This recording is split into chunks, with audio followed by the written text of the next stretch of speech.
আমার মিডিয়ার জার্নির গত 2 বছর যাবত একা একা কাজে আসি, যে আপত্তিকর ব্যাপারগুলো আমার লাইফে এই ধরনের একটা ইনসিডেন্ট একবার ঘটেছিল, সেটা আমার ফেসবুকে কেউ একজন আমাকে মেসেঞ্জারে কল করছিল বারবার। আমি জিজ্ঞেস করলাম কিসে থেকে, ওয়ালটন নামের একটা ব্র্যান্ডের নাম বলেছিল, যে উনি ওখানকার কর্ণধার। ওয়ালটনের কর্ণধার তোমাকে ফেসবুকে শোনো, তা আমি বললাম যে হ্যাঁ, তো আপনি বারবার ভিডিও কল কেন দিচ্ছেন? অ্যাকচুয়ালি আমি দেখতে চাচ্ছিলাম আপনার এটা রিয়েল প্রোফাইল কিনা, সেটার জন্য আপনি আমাকে বলতে পারেন, অফিসিয়ালি প্ল্যান করতে পারেন, বসতে পারেন। এতবার ভিডিও কল দিচ্ছে, তো একটা পর্যায়ে আমার মা আমাকে বললো কি আচ্ছা ভিডিও কলটা ধরো তো দেখি কে। তো যখন ওই লোকটাকে দেখলাম, ওইটা আসলে উনি ওয়ালটনের কোনো কিছুই না, উনি একটা মিথ্যা পুরো ভুয়া কেউ। একটা পর্যায়ে আমি এত বিরক্ত হয়েছে, আমি ওই প্রোফাইলটার লিঙ্ক দিয়ে থানায় একটা জিডি করেছিলাম। অভিনয় করতে যে অনেক আপত্তিকর সিচুয়েশনের সম্মুখীনও আমাদেরকে হতে হয়, অনেক ধরনের অনেক আপত্তিকর প্রস্তাবও আমাদের মানে হ্যান্ডেল করতে হয়, রাইট?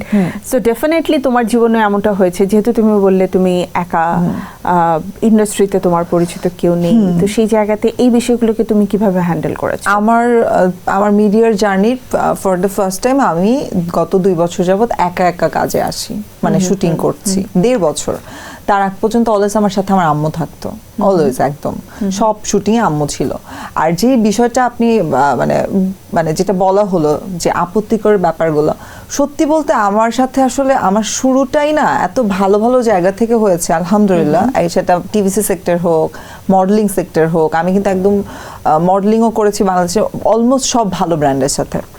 তারপর নাটকেও আমার হয় না যে শুরুটা অনেক সময় দেখা যায় যে ছোট ছোট জায়গা থেকে হলে অনেক কিছু ফেস করা লাগে, অনেক ধরনের জার্নি ফেস করা লাগে। আমি ফেস করা বুঝাচ্ছি যে অনেক ধরনের মানুষ দেখা লাগে, ছোট ছোট করে ছোট মানুষগুলোর অনেক কমপ্লিকেটেড হয়।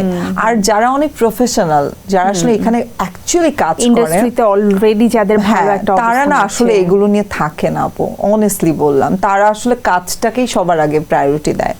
আর এর বাইরে আমার লাইফে এই ধরনের একটা ইনসিডেন্ট একবার ঘটেছিল, সেটা আমার ফেসবুকে, সেটা আমার কোনো কাজের সেক্টরে না। আমাকে সামহাও অনেক ছোটবেলায়, সেটা আমার যখন নতুন কাজ, তখন কেউ একজন আমাকে মেসেঞ্জারে কল করছিল বারবার, ভিডিও কল করছিল, তখন ভিডিও কলের অ্যাক্সেস আসলো, খুব দিচ্ছিল। তো আমি জিজ্ঞেস করলাম কিসে থেকে, তো আমাকে উনি একটা ব্র্যান্ডের নাম বললো, এটা ওয়ালটন নামের একটা ব্র্যান্ডের নাম বলেছিল, যে উনি ওখানকার কর্ণধার এবং উনি হচ্ছে বেসিক্যালি আমাকে দিয়ে একটা এগ্রিমেন্ট করতে চায় এবং কাজ করতে চায়।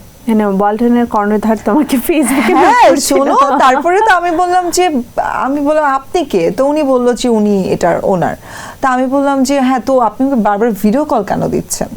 আমি এটা বললাম। তো তখন উনি বললো যে অ্যাকচুয়ালি আমি দেখতে চাচ্ছিলাম আপনার এটা রিয়েল প্রোফাইল কিনা। তা আমি বললাম যে ভাইয়া, এটার জন্য আপনি আমাকে ভিডিও কল কেন দিবেন? সেটার জন্য আপনি আমাকে বলতে পারেন, অফিসিয়ালি প্ল্যান করতে পারেন, বসতে পারেন, তো ভিডিও কল দেওয়ার কিছু নাই।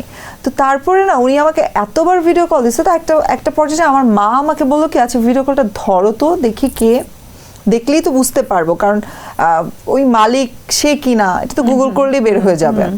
তো যখন ওই লোকটাকে দেখলাম, ওইটা আসলে উনি ওয়ালটনের কোনো কিছুই না, উনি একটা মিথ্যা পুরো ভুয়া কেউ, এবং উনি আসলে ফালতু বিষয় নিয়েই আসলে ফোনটা করেছিল। তো যখন আমার পাশে আমার মাকে দেখছে, তো সাথে সাথে আমি ফোন কেটে দিয়েছে, বলছে তুমি পাশে আম্মুকে নিয়ে কেন কল দিচ্ছ? আমি যে হ্যাঁ, আমি তো পাশে আম্মুকে নিয়ে কল দিব, প্রবলেম কোথায়?